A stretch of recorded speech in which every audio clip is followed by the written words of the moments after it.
ఏపీలో కొనసాగుతున్న కలెక్టర్ల సదస్సు పాల్గొన్న CM Chandrababu, deputy CM Pawan. ఓటే దేశాన్ని కాపాడుతోందన్న ముఖ్యమంత్రి. ప్రజాస్వామ్యం లేకపోతే నియంతృత్వం వస్తుందని కామెంట్. సికింద్రాబాద్ ముత్యాలమ్మ ఆలయం వద్ద బ్యానర్ల రగడ. బీజేపీ ఫ్లెక్సీలను తొలగించిన మున్సిపల్ అధికారులు. మంత్రి కొండా సురేఖతో వాగ్వాదానికి దిగిన కమలం కార్యకర్తలు. ఇది పద్ధతి కాదు అంటూ మండిపడ్డ ఎంపీ ఈటల.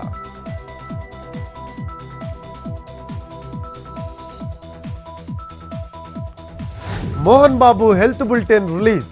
మానసికంగా బాధపడుతున్నారన్న డాక్టర్లు. ఎడమ కంటికి గాయాలయ్యాయని వెల్లడి. కాంటినెంటల్ ఆసుపత్రిలో కొనసాగుతున్న చికిత్స.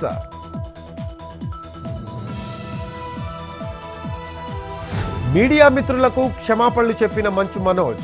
దాడి చేయడం బాధ కలిగించిందని వెల్లడి. కాసేపట్లో భార్యతో కలిసి సిపి కార్యాలయానికి వెళ్లనున్న నటుడు. రేపు కేంద్ర కేబినెట్ సమావేశం. ఒకే దేశం ఒకే బిల్లుకు ఆమోదం తెలిపే అవకాశం.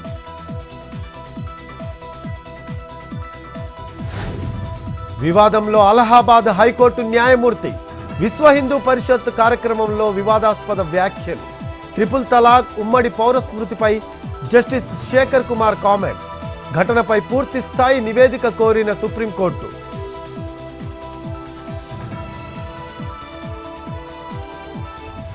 ఉత్తరాదిని వణికిస్తున్న చలి. ఢిల్లీలో కమ్మేసిన పొగమంచు.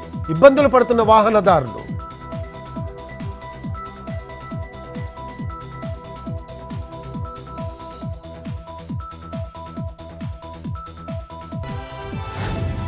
భారీగా పెరిగిన బంగారం ధరలు, తగ్గిన వెండి రేట్. 22 క్యారెట్ల 10 గ్రాముల పసిడి 72,850. 24 క్యారెట్ల 10 గ్రాముల పుత్తడి 79,470. కిలో వెండి ధర 1,03,000 రూపాయలు.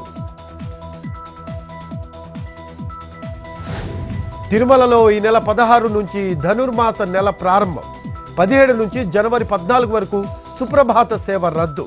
నెల రోజుల పాటు స్వామివారికి తిరుప్పావైతో మేలుకొలుపు.